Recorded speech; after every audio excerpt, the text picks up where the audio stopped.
Оо энэ ч одоо баг худалчин 40 жил машин барьж байгаа юм шүү. 20 онд авсан. 20 онд авсан.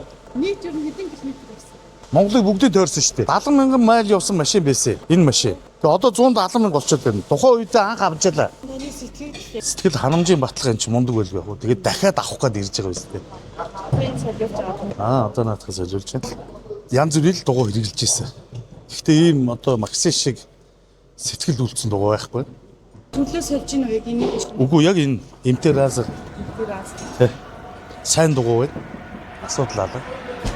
Манай Монголын замд бол шалгарлаа гэж би бодож штеп. Алтай таван богдын замыг бол манай жолооч нар бүгд л мэдж байгаа юм чи тэгээд.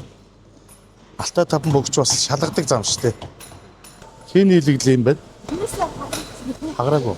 Тэр запас дугуй нь одоо задарж штеп. Тэрийг ороод харал.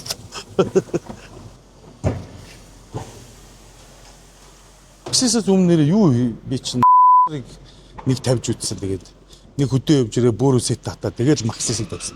ер нь бизнесээс өмнө ингэж юу удаан хэрэгжүүлсэн юм байна. Хамгийн удаан хэрэгжүүлсэн жил байсан юм. Нэг 2 жил явна үсттэй сайн дээ. Түүний хэрэгтэй нэг баг юм.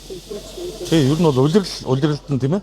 Одоо зуны одоо энэ дугуй гэхэд одоо зуны 4-5 сарда ашиглана. Тэгээ өвлийнхөө дугуйг өвөл болохоор өвлийнхөө дугуйг тавьчихна.